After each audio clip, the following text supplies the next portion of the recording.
Betul-betul bersyukur kepada Allah karena malam ini adalah malam akhir daripada bulan Dzulhijjah. Insya Allah besok hari terakhir bulan Dzulhijjah, asar dianjurkan kita untuk membaca doa akhir tahun. Kemudian maghribnya atau isyaknya dianjurkan kita untuk membaca doa awal tahun, yang mana disebutkan di dalam keterangan, barang siapa yang membaca doa akhir tahun dan doa awal tahun, maka syaitan itu akan merobek-robek wajahnya sendiri karena kecewa. Kecewa di akhir tahun dan di awal tahun. Ada seorang yang membaca doa tersebut, yang mana Allah janjikan orang yang membaca doa awal tahun dan akhir tahun di Muharram, dosanya semuanya diampuni oleh Allah. Saking ketune, gelone, setan ini merobek-robek wajahnya sendiri karena sia-sia mengganggu manusia, menjerumuskan dia dalam dosa dan lumpur kemaksiatan. Ternyata di akhir tahun dere akan maos doa akhir tahun dan di awal tahun membacanya pula.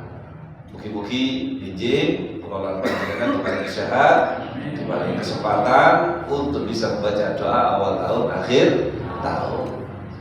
Amalan khusus nggak ada. Mungkin sholat tobat, monggo nggak apa-apa. Sholat hajat nggak apa-apa. Atau membacanya ba'da maghrib, kumpul di sini, kemudian membaca bareng-bareng. Ulama hanya menganjurkan kalau bisa dengan sighah jamak, yaitu dengan nahnu, ya, dengan kalimat nun ngarepe sanes alif. Misalkan nas'aluka ya Allah, supaya semua yang nggak ngikutin dapat barokahnya pula. Dan di awal tahun dianjurkan pengelolaan panjenengan ini niat-niat yang banyak. Ulama mengatakan sebagaimana buku itu yang dilihat sampulnya, kemudian baru daftar isinya. Kitab itu sih dibersani namanya sampulnya. Maka besok malam Sabtu, malam Ahad, kamu tidak jadi malam Sabtu. Besok malam Ahad niat yang baik. Sebagian ulama menulis niat-niat itu, kemudian di waos bareng-bareng. Jadi nanti satu baca, saya niat dengan datangnya tahun baru ini, mudah-mudahan setahun ini saya bisa melaksanakan sholat tahajud.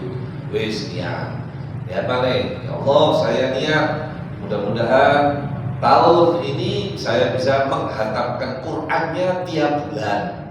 Niat toh, lek malaikat ya wis lah potongan sampean sak mungkin ya, tapi niat toh.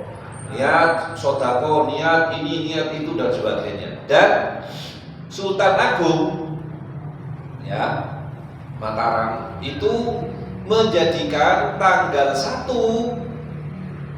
Muharram itu untuk ziarah kubur, karena beliau juga kepingin dari leluhur beliau itu mendapatkan barokahnya Muharram, bulan yang dimuliakan oleh Allah. Dzulqa'dah, Dzulhijjah, Muharram. Bahkan sebagian ulama mengatakan Syahrul Muharram al-Mukarram.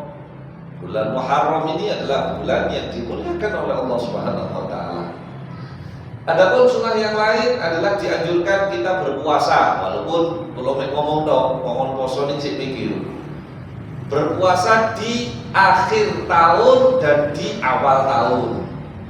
Biji poso sih iso minggu, masalah nih JR ini rasa kurang makan di alamat poso lah, lihatin blok-blok ini tolak-tolak betul ya. Ala kulihal niat, pokok niat yang baik-baik. Saking waktu ini mepet, coba betul mepet kalau tulisakan. Insya Allah ditulis runtut niatnya sekitar 70 niat dibaca setelah membaca doa doa awal. Syarat-syarat diumumkan juga begitu kan apa. Mungkin-mungkin di tahun ini Allah Ta'ala paling rezeki kathah. Pengelolaan panjenengan sedaya Mugi-mugi tahun ini angsal barokah kathah kula lan panjenengan sedaya, dan mudah-mudahan tambah tahun tambah taatnya kepada Allah Subhanahu wa taala dan diparingi kabul hajat-hajatnya semua. Amin ya rabbal alamin. Hajat dunia akhiratnya. Amin ya rabbal alamin. Kita lanjut pengajian kitab Al-Kahf, bab tentang doanya Nabi kepada orang yang membaca syair di masjid. Yang syair itu tidak ada memuji atau pujian untuk agama Islam, juga tidak ada semangat untuk cinta akhirat, ya, bahkan tidak ada pembahasan tentang makarimul akhlak. Bagaimana? Disebutkan dari sahabat namanya Thauban. Ini sahabat sing boten saged adoh teko Kanjeng Nabi. Sahabat Thauban ini sudah agak tua dari Rasulullah. 3 hari Rasulullah itu boten kondur teng Madinah. Sahabat Thauban ini pun bingung sampai pucet. Ini orang cinta itu begitu hadirin. Kalau ada orang cinta, si iso mangan enak, turu enak, itu dudu cinta hadirin. Orang kalau cinta niku tidak bisa makan enak, tidak bisa tidur enak, kecuali sampai melihat orang yang dicintai. Nah terus awet dhewe iki napa sayang ngono cukup. Nek cinta gak? Ayo. Misalkan nih, contoh pur ini. Sing wedok moro mungkin dalam wisata rekreasi sama sekolahan nang Nusa Tenggara Timur. Nusa Tenggara Timur sing timur mana? Di ketimuran. Wis 3 dino. Lek pur iki sik iso mangan enak turu tingler ya gak cinta itu. Biasa. Ya, statusnya mek ngene kok, Madura Jakarta. Ora iso berkata-kata. Masuk. Orang kalau sudah cinta diri nggak bisa Pak, nggak bisa makan enak, nggak bisa tidur enak. Sudah rindu dengan yang dicintai. Sahabat Thauban ini ngoten. Di akhir hayatnya itu para sahabat Nabi itu setelah ditinggal wafatnya Kanjeng Nabi, para sahabat ini umurnya nggak panjang-panjang. Sayyidatuna Fatimah 6 bulan. Sayyidina Abu Bakar 2 tahun. Setelah wafatnya Nabi nggak ada. Napa gak iso mangan enak, gak iso turu enak. Tiap hari itu mimpi Rasulullah. Semua sahabat ada kitabnya, judulnya Hilyatul Auliya. Lebih lengkap lagi namanya Al-Isobah fi Hayati Sahabat. Saya baca itu. Asik. Gak iso turu enak jadi. Ya. Wis koyo wong gini lah, pengajian prai langsung gak iso enak. Prai lah. Betul. Tapi lek modelnya kok sedang prai wong gini. Subhanallah. Sayyidatuna Fatimah itu jangan sampai nyebut namanya Rasulullah depan beliau. Kenapa? Batuk muntah darah. Kenapa? Kangen nih Kanjeng Nabi. Sayyidina Abu Bakar itu kalau malam nggak bisa tidur, nopo nangis tok eling Kanjeng Nabi. Eling gone iki oh Kanjeng Nabi iki nangis sampai dalam riwayat ngapunten walaupun mungkin ini gak layak ya, tapi disebutkan itu bahwasannya Sayyidina Abu Bakar As-Siddiq radhiyallahu ta'ala itu beliau mulutnya bau daging kebakar, saking kangen nih di Kanjeng Nabi sampai jantungnya kebakar, menyala bosku. Obong tenanan ini, betul tenanan itu. Tidak kelihatan mesem gak iso, Sayyidina Abu Bakar gak iso. Ada satu tempat sering ketemu Kanjeng Nabi kali Sayyidina Abu Bakar. Namanya Khawkhah. Tidak ada yang tahu ini. Lek umroh biasa tak ditulis. Ini Khawkhah. Tempat pertemuan antara Kanjeng Nabi kali Sayyidina Abu Bakar. Mesti ketemu di kono. Kayak besti itu, Sayyidina Abu Bakar itu besti ini Kanjeng Nabi bestinya Sayyidina Abu Bakar. Wis sangat akrab, afdhalus sahabat, paling afdhalus sahabat Sayyidina Abu Bakar. Orang kalau nyaci sahabat yang lain selain Sayyidina Abu Bakar, fasik Pak, fasik. Tapi orang kalau nyaci maki Sayyidina Abu Bakar, murtad. Murtad. Bayang, makanya orang Syiah ini murtad Pak. Lu kok iso? Jangankan Sayyidina Muhammad, Allah lu cinta kepada Sayyidina Abu Bakar. Allah cinta kepada Sayyidina Abu Bakar. Sampai namanya disebut di dalam Al-Quran, idhuma fil ghari, tatkala mereka berdua, dua sahabat yang saling mencinta ini berada di satu gua yang sama, gua Tur. Wassalamualaikum. Al-Imam Al-Bukhari, Imam Bukhari Pak nih, sehingga ada kitab hadis itu. Beliau mengatakan, saya kalau punya hajat tawasul kepada Kanjeng Nabi dan Sayyidina Abu Bakar, qabul hajat saya. Mungkin, kok gak percaya sih mungkin ini? Lo asli nih. Imam Bukhari itu mulai gak ada hajat. Itu dongo tawasul dengan Kanjeng Nabi, tawasul Sayyidina Abu Bakar, berkabul. Insyaallah. Sampai orang-orang itu kalau sudah, kan zaman Imam Bukhari itu banyak yang gak seneng sama beliau. Nopo Imam Bukhari ini perawaan itu enak didelok. Isko Habib Jamal itu sama delok kan. Delokan lah enak. Kayak imamah pantas. Ya, Habib Sulaiman juga bodoh. Kayak imamah mencela-mencela kok. Habib Jamal itu delokan enak, kayak gamis ganteng, kayak kaos ganteng. Enak Imam Bukhari. Kalau ngendikan itu artikulasi perkataannya tepat. R, Zaid. Orang kalau sudah dengarkan Imam Bukhari ngendikan, terbius pengajian itu 4 jam, gak roso. Jadi gini gak sampai menang jam ini. 14 menit itu sebujung tengku mana, wis gak sabar. Tenang, khudu. Lah orang paling takut lek ono Imam Bukhari, kiai-kiai daerah situ gak payu. Pengajian beliau itu sepi.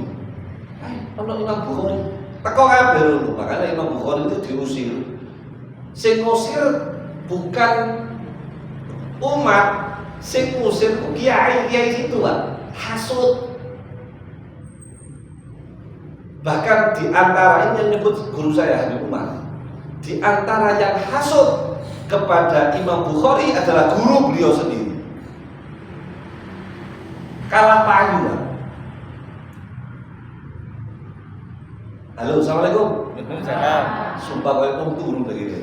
Terbius ya dengan ceritanya ya. Orang alim itu dihasuti hadirin. Makanya kasus-kasus nasab ini, itu hasut aja itu urusannya. Habib payu, kiai ini gak payu loh hadirin. Itu ujaran kebencian kalau sudah imigran. Lali ya wong Jawa ya asalnya tekan ndi. Kita ini juga imigran. Kita ini bukan asli Jawa, bukan. Terus gue paling cinta nih Bapak Nasab ini, beda ya ceritanya. Saya selalu belajar. Nah, iya CR-nya. Nah, akhirnya Imam Bukhari ini kan meninggal akhirnya karena diusir di perkemahan, di perkemahan beliau, terus gak ada yang ngerumat sampai terakhir Pak Karno memerintahkan Presiden Rusia, ya. Kalau beliau akan jadi ngeblok nang Rusia kalau Presiden Rusia bisa menemukan makamnya Imam Bukhari. Lah siapa yang nyuruh? Loh, Masya Allah lah, loh temenan ini. Nah, jadi makamnya Imam Bukhari itu tidak ada yang tahu.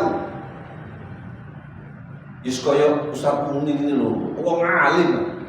Tapi makamnya kan nggak ada yang tahu. Misalkan nih, kita nggak bikin hallnya ini, Ustaz Munir. Wis anteng-antengan lho, entek dimakan zaman ini. Enggak ada yang tahu wong ini balik gak ziarah. Aku yakin 100% asli. Ya, habis Imam Bukhari begitu. Berapa lama tidak diketahui makamnya Imam Bukhari ini? Berapa? 100 tahun. 100 tahun, 1 abad. Lah ahad ya'rifu. Kitabnya muntasyir Mekah, Madinah sampai kemana-mana dibaca. Kitabnya Imam Bukhari dibaca di Afrika, di Tunisia, di Damaskus, di Spanyol, di Wojok kabeh. Tapi ya apa Imam Bukhari ini di mana-mana tidak ada yang tahu. 100 tahun saking masturnya, saking ikhlasnya Imam Bukhari. Gak digawe kuban. Nah, karena itu sih. Masya Allah. Lah, panjenengan harus tahu Pak Karno ini diperintahkan siapa? Kok moro-moro urusan negara kok kaitannya dengan Imam Bukhari? Siapa yang Habib Ali perintah.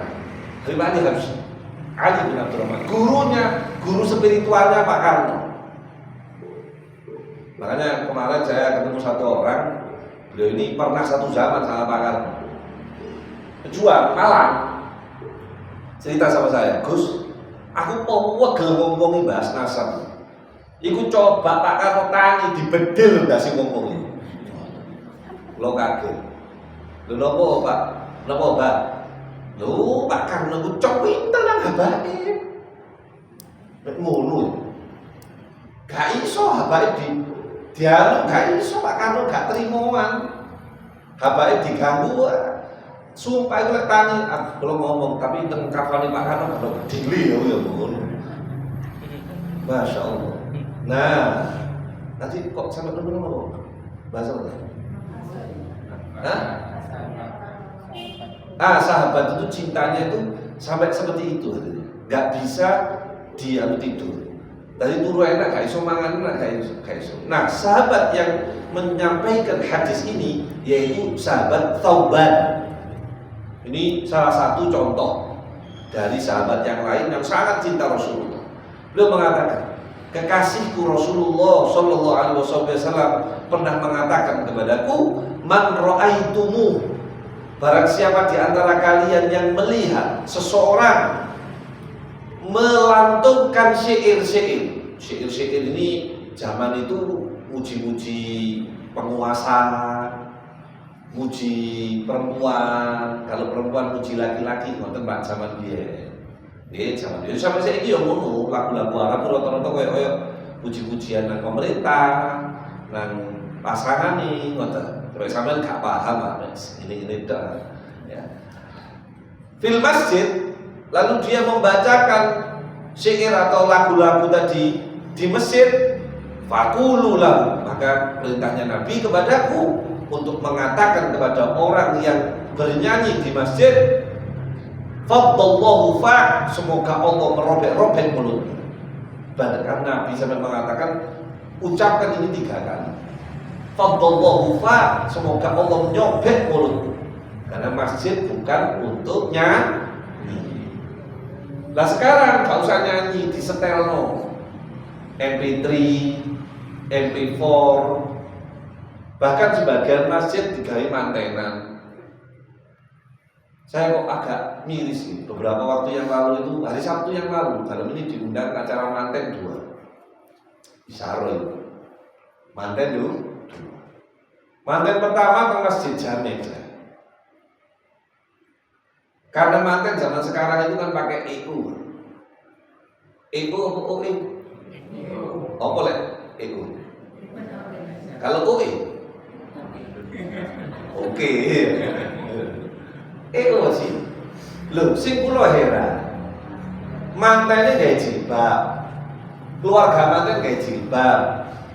Sing lanang-lanang kopiahan genah. Loh, niki lho kok gak jilbaban. Bingung aku. Saya tegur, kok gak jilbaban? Gini tuh, tetap pilih aja. Loh ini masjid loh, kok gak izin loh? Paham maksud gue? Nanti kalau ada orang bikin acara mantenan sini, tidak apa-apa Pak, monggo. Cuman pengiring itu gak jilbab. Jangan buka aurat di sini dong. Oh jadi padahal di oma, ini omong Gusti Allah punya aturan. Saya tegur Pak Gatot itu, jangan, Gus, coba waktu, gaji berapa itu? Pulang di hotel, loh, apa namanya itu? Ada aturannya kan? panjenengan nang undangan, ya, undangan manten ini. Kayak kaos tok dikatok ndek oleh. Nah, oleh kak, ayo aku takon, oleh apa jadi sampean kaosan ndek, ambil katokan ndek mlebu. Assalamualaikum, kalau nang manten foto ngono oleh. Loh, ya memang bukan tempatnya ya. Lek kate turu kaosan dikatokan ndek ya. Lalu nanti dari di masjid, nah mohon ditegur. Nah kalau bisa di sini kasih tulisan area apa? Oh sih, area wajib apa? Ya nutup aurat mulai bis. Iya, di Malaysia juga begitu. Di Malaysia itu kalau ada orang non muslim masuk masjid boleh, tapi dipakai jilbab karena memang aturannya. Walaupun cuma foto-foto dong. Nah yang miris sekarang ini masuklah ke Madinah, tapi di Mekah saya belum pernah lihat. Tapi yang kemarin umroh saya melihat, bahkan saya menemui sekitar 4 orang enggak tahu kue londo lah, mau Jawa lah londo ya, bule itu gaya tank top, gaya katok ndak foto-foto di Masjid Nabawi. Ya saya usir lah, gak ngurus aku. Masalahnya sama Raja Salman ini Raja Salman ini oleh. Loh saya lihat sendiri butuh jari bu, kalau tak foto genteng koyo nyebar air. Langsung saya jak ngomong bahasa Inggris, where you come from? Can you speak English? Tak omongin. Kamu tidak boleh pakai pakaian ini kayak gini. Ini tempat suci. Umat Islam sangat menghormati ini. Saya berharap kamu pakai pakaian, silakan kamu pulang. Saya tidak mengusir tapi ngomong. Saya soalnya pun, ya aslinya ya iso. Aku cerita bahasa Inggris sampai kapan? Jantol. Itu lagu nih pak, betul-betul dewi. Kita tak oleh bener apa? Berdina, tak boleh sampai ini sing Madura. Iya. Nah, apalagi sampai membawa nyanyian-nyanyian dan itu kejadian di Istiqlal. Sudah ditegur Pak Nudi. Selamatan waktu Istiqlal pihak gereja katedral itu bersyukur juga berkontribusi atas berdirinya Istiqlal. Kemudian bikin nyanyian itu ditegur. Alhamdulillah dari kita, dari Gus Is, ya alhamdulillah itu kirim surat teguran karena tidak boleh videonya nyebarkan kemana-mana. Ala kulli hal, apa yang Rasulullah sampaikan itu kejadian di zaman kita. Mudah-mudahan kita semuanya sangat jagi kemuliaan masjid. Mudah-mudahan takmir aktif di sini atau siapapun panjenengan sedaya yang cinta masjid ini insya Allah dicintai kalian Gusti Allah. Gak takmir dong, kabeh wong sing perhatian, kasih saran, nyumbang, semua untuk masjid ini insya Allah dimuliakan oleh Allah Subhanahu Wa Taala dunia akhirat. Amin. Itu tentang pujian. Maka pujian di dalam masjid boleh, yang dilarang adalah memuji-muji makhluk atau pemerintah atau nyanyi tadi itu dilarang. Bikin resepsi boleh asal sesuai aturan syariat. Seperti itu. Ada pertanyaan barangkali mau? Ada pertanyaan? Kalau ada yang bilang di zaman Nabi nggak dicontohkan, nggak semua yang nggak dicontohkan Nabi itu dilarang. Ya dong. Zaman Nabi wonten amin. Ono amin. Bahkan bab adzan menoro tempat muadzin ya itu dulu bukan masjid. Sampai dibahas Sayyidina Bilal itu kalau mau ke tempatnya mau adzan itu bukan di dalam, memek mendur. Jadi saya dulu ngaji kepada Ustaz Sultan Rifai, kacau itu. Kitabnya Takrib, bab fikih, babnya tentang adzan. Bagaimana di zaman Rasulullah itu adzan. Sayyidina Bilal itu naik, riwayatkan ketika Fathu Mekah, Sayyidina Bilal itu munggah Ka'bah. Munggah Ka'bah boleh, karena Ka'bah bukan masjid. Betul? Ka'bah itu bukan masjid. Lah muadzin itu zaman Rasulullah niku mboten teng ngandhapke tapi menek Pak. Dadi digeno menara tapi gak ono undang-undangane. Dadi gawe jenengan pirsa ondone helikopter. Tak di apa? Tali ya? No? Nggih tali terus ono kayune ngoten lho. Nah itu memang Sayyidina Bilal begitu. Jadi lek adzan sambil apa? Sambil melihat arah matlaknya matahari. Bahkan Sayyidina Abdullah bin Umi Maktum, sahabat Nabi yang buta, sahabatnya Nabi yang buta, itu adzan subuh. Memek Pak. Karena kalau nggak gitu nggak kedengeran kan. Wanter suaranya tapi nyempling. Kalau Sayyidina Bilal merdu, Sayyidina Abdullah bin Umi Maktum antar nyempling. Allah, betul. Subuh, makanya menjadi hukum sunnah lek subuh sing adzan sing suarane enak. Kontes aja ini tulis dicari tukang adzan subuh. Syaratnya suara enak. Pokok batal. Iya, cek wong kupingin apa? Heeh. Tangi. Ngomong dobol sopo sing adzan iki. Tapi lek enak-enak to, Pak, kowe turu diruru, dipupuk, turu tambah. Betul. Wa subhanallah dijamin orang yang jadi tukang adzan subuh pasti surga. Pasti surga. Ada kitabnya. Al-Munawwar Ajib. Kejadian ada orang namanya Pak Kaji Soleh, dulu muridnya Habib Soleh. Pak Kaji Soleh wong Kasih. Wow, Pak, saya dulu kan turunnya di Bareng, saya kan tidurnya di Bareng di pondok. Ada becek nopol, Pak, kudu becek nopol. Nah, wah, sing pegel kula Habib Muhsin, kowe sing pondok-pondok, Habib Muhsin di Hamid. Siapa beberapa orang dan 5 orang santrinya pertama Habib Soleh waktu itu. Sampai Ustaz Soleh bilang, nanti kalau ketemu Pak Kaji Soleh bilangin volumenya dikecilin. Nggak tanya, tawi, Allahu Akbar. Kalau enak masuk Pak kayaknya. Ulen, jenengan muka Roma itu tahu muka Roma Kasim. Kalau kita bareng kan, melek lho gua. Tuh, bolong ini gak enak suara nih. Tapi memang itu sunnahnya Nabi. Sayyidina Abdullah bin Umi Maktum itu menek ini. Begitu di atas, Sayyidina Bilal itu sudah sholat di sana, sudah sholat di sini.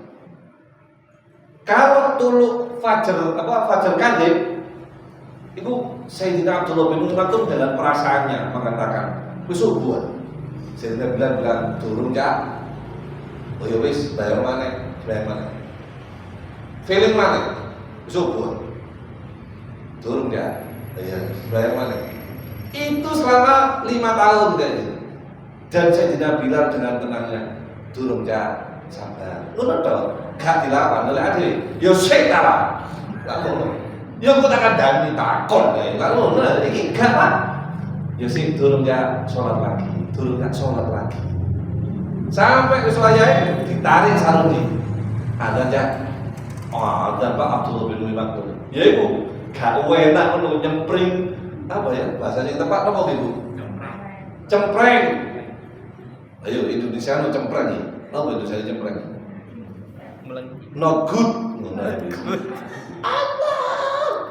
Masya Allah. Padahal sahabat itu bangun semua. Tidak ada sahabat gak sholat malam itu tidak ada.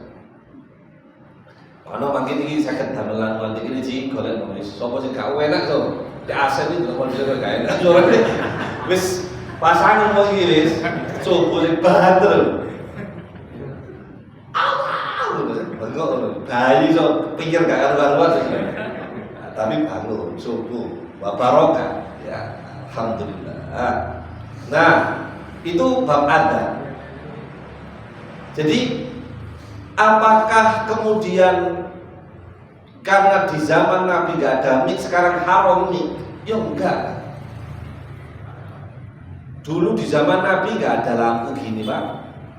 Malah sebagian ulama zukhrufatul masajid haram, menghias-hias masjid itu haram. Illa fil misbah, kecuali dalam bab lampu. Tak kamu. Masjid di model Jamaika, kadang itu hijau, kuning, ya apa masjid. Sudah diprotes pancet ayo wis. Jelas. Masjid dikai bendera Indonesia, kayak apa? Karena 17 gak oleh. Haram. Hilang rasa apa? Kudu mistis ya, rasa aura spiritualnya masjid itu kok hilang. Ini masya Allah masjid ini wajib dirubah, enak masjid. Ini ya, harus tetap dijaga karena memang itu yang dicari. Sampai dikatakan sholat atau zikir atau baca Quran atau sholawat yang diterima oleh Allah Ta'ala hina tash'urut torob, kalau panjenengan ngerasakan gen, torob itu getaran. Tapi kalau bahasa no gen, pas jenengan takbir kok ono geni enak sembahyang itu enak gue. Mungkin karena padan kayak hari Jumatan, ya Allah gak kepingin mulai enak dingin. Nah itu namanya sholat jenengan qabul, diterima sama Allah.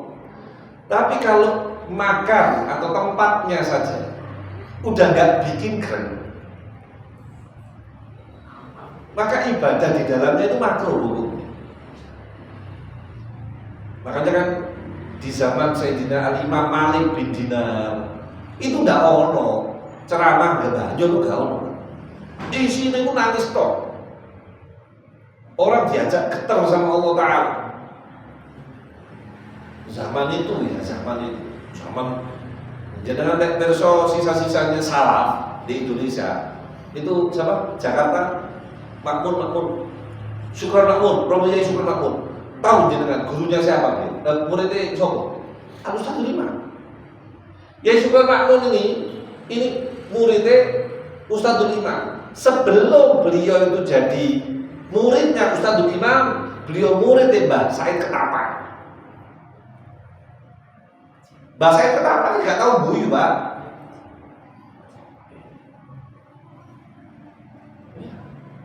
Sayangnya nggak punya keturunan. Mbah Said Ketapang. Masya Allah dicintai kan Nabi. Mbah Said Ketapang. Waduh. Nah saya ini ngaji kenceng toh. Mulai kok. Karena sih gelem ngaji. Kudu ono banyak-banyak di sini. Cek wong seneng. Atine katon seneng. Di Jakarta lan di sini. Tapi terlalu banyak loh gak enak. Di duet contoh misalkan pulau di duet kami sing banyak, waduh pulau mending nyingkirin bukan sih. Nah, ala kulihat seperti itu. Itu keadaan zaman dulu dan mudah-mudahan keberkahan orang-orang dulu sampai pula keberkahannya kepada kita semuanya. Amin ya rabbal alamin. Nah, di dalam masjid boleh ujian, hanya saja kemudian perlu diatur. Ulama mengatakan orang baca pujian di dalam masjid ini, ada yang mengatakan dia ini dalalah. Apa dalalah? Yaitu untuk ngasih tanda belum komat. Ngasih tanda belum komat. Jadi orang yang pertama di omah kepingin budal itu, oh si ujian. Oleh karenanya dianjurkan pakai mic luar, biar yang ada di sini gak sampai terganggu dengan suaranya. Mungkin di Tebon itu, ada orang saya bahas bab ini gak terima pegel.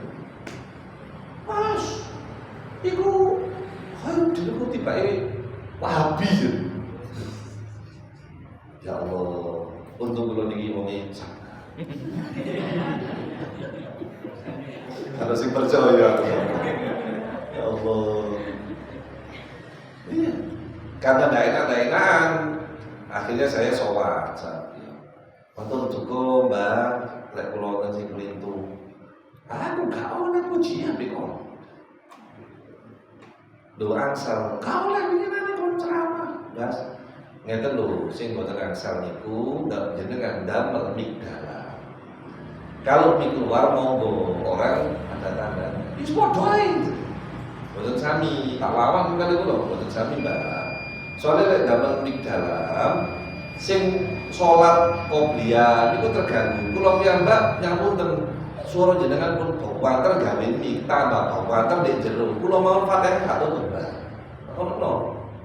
Lah, idzaul musolli haram. Kula ngoten, ganggu wong salat iku haram bi ayyi kaifiyatin. Kula dudono kitabe sampean. Tak ono Ji. Lah ganggu wong salat itu haram walaupun dengan suaranya orang yang pujian. Makanya pakai mic atas, Mbak. Kulo mboten anu. Aku mulai biyen kon cek ngono jadi ngene.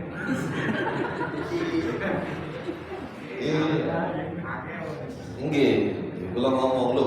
Nggih, betul jenengan lho kulo mboten nyek jenengan toh. Malah kulo pun musul kan takmir jenengan kesane ditambahi 50.000 dan pujian. Soalnya sing ngurmat masjid jam 3 wis dibukai. Ditebung di Pak Tato itu. Gak gelem Ci baru. Alhamdulillah bareng takmir tak kode kon kei tambahan 50.000 balik maneh. Ujian mana? Pakai mic atas. Jadi teng desa niku teng daerah kula. Begitu gak perlu ana ujian, iku berarti sembahyang wis mari. Wong males sembahyang di omah. Teng kula lho nggih. Tapi teko kene asale niku asale teko kene, Pak. Pokok dikit-dikit nulari sembarangan ya. Makanya ada ujian, pakai mic atas, enak, aman, kita nggak dicaci. Tapi kalau pakai kalam, kalau di sana itu ujiannya la ilaha illallah. Syekh Abdul Qadir Waliullah, betul. La ilaha illallah Muhammadur Rasulullah. La ilaha illallah Syekh Abdul Qadir Waliullah. Iku sih enak, Pak. Iki banter. Nanti kalau sembahyang sampai Bismillahirrahmanirrahim. Lagu deh Syekh Abdul Qadir kata bego. Ya Allah, masih lagi. Kau orang tuh dulu pada fokus dulu. Ya Allah, melok nadane. Ini. Tadi Fatihah kok muni Waliullah. Nah, ada pagkel wis. Tak tegur kan lho, ini keras langsung. Mungkin caranya sih enggak ratus sih, tapi alhamdulillah membantu. Nah, itu pujian jadi boleh. Kenapa? Kelompok sebelah gak seneng ngadiri pujian di sini. Mereka anggap sholat itu delon dulu masih haram, delon masih nabawi. Kayak ngono. Makanya dipilih lah. Para ulama masyayikh NU itu sudah milih, contoh sudah kan lir ilir ojo digone inilah. Pujian kok lir ilir itu paling supaya paling tandur paling elok. Ojo. Ya, bawa yang lain. Misalkan seperti apa Tombati. Gak apa-apa. Atau ilahi lastulil. Gak apa-apa. Itu kan ngiling no. Tombati itu makarimul akhlak, ya kan, dari bahasa akhlak. Ilahi lastulil firdos itu tadkiro, ngiling no awal-awalan. Kita gak pantas untuk suarga. Ya, atau mungkin subhanallah. Tapi dipilih Pak, saya ulangi, dipilih wongnya Pak. Karena orang dengan suara bagus itu gowo jiwa. Jadi kejadian ada kuliah subuh itu lah Kamis, Jumat, Sabtu, Minggu. Selain itu saya enggak. Tapi saya ngaji sendiri di rumah. Jadi pokok kali subuh kudu maca kitab. Sing teng Joko nyerang itu nyerang ofensif. Kalau Kamis, Jumat, Sabtu, Minggu. Ada salah satu masjid dari masjid. Omongnya saya ini loh. Ji, masjid guru kaji dan untuk kaji. Ji, lek saged tahsin bacaan. Nomor Gus. Hak itu ojo khota. Oh, subhanallah, untuk subhanallah. Nggih, tapi pancet ae. Dadi sampai saya iki yo kula nek sembahyang tak akhir no. Soalnya gini, subhanallah, subhanallah. Kula sing ngerti Makhrijul Huruf ku pengen tempele kaya ini. Dadi sembayang kok biasa Bu gak tenang ati kula. Dadi hak itu kabeh diwaca kok. Subhanallah, alhamdulillah, dari kabeh kok kabeh. Iki opo iki? Allah. Terakhir ini kemarin ada doa. Allahu Akbar, Allahu Akbar, terus lho. Tapi iki paling sregep nang masjid. Jam 2 itu sampai jadi ngosek jeding. Loh, iya ini Masya Allah ini. Wis tau ngimpi Rasulullah ngomong ini. Ngosek jeding pun jam 2. Nek gak tangi ditangi lo bojone. Ayo udah. Emang jam 2 nang masjid. Boleh akhirnya ya wedi, tasnya ya wedi ombatan dedek ini. Kosek jedinge, wong cek gak kepreset, diguyang, dipel, jam 2 Pak. Wong tok. Mas mungkin ya atine wis orang dengan hatinya mungkin, kalau wajahnya mungkin Gusti Allah gak diterima lah ya. Tapi surga itu gak sempit aso, Allah. Tadi ngono tadi kene lek sembahyang Subhanallah, alhamdulillah. Wah, jujur, ibu gak tuh tak sesuai Pak Manu ya. Ya kok keliru kabeh Makhrijul Huruf itu. Gak ngaji ta ya apa, tapi lihat semangatnya saya kalah. Gini kok sabar ya. Wangen. Nah, saya cerita begini bukan untuk menjelekkan. Bandingno di masjidmu. Wong iki koyo ngono genah, pujiane enak, bersyukur. Ayo sing sregep. Iku sorone enak, adane penak. Iki yo lek pujian enak.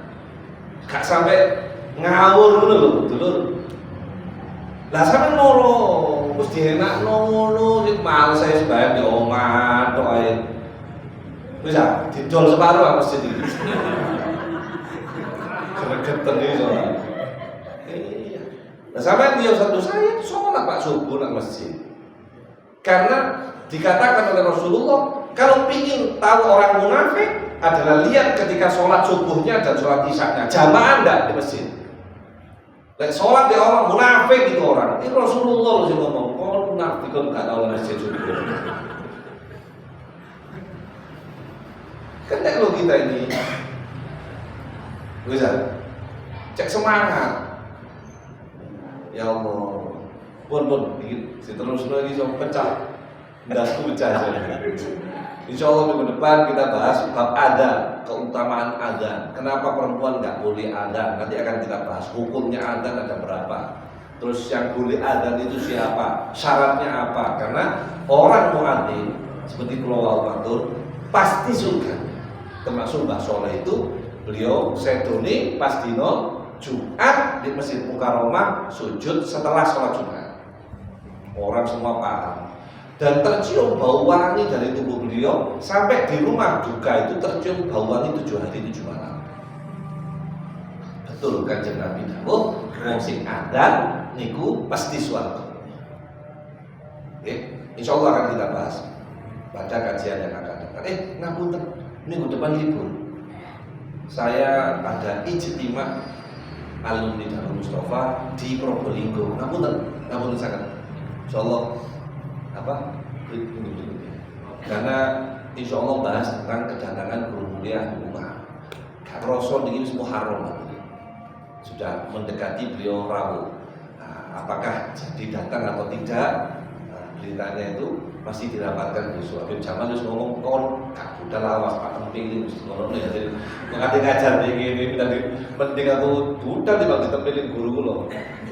Jadi ngapunten sangat insyaallah dibahas pada kajian yang akan datang. Wallahu a'lam bishawab. Bismillahirrahmanirrahim.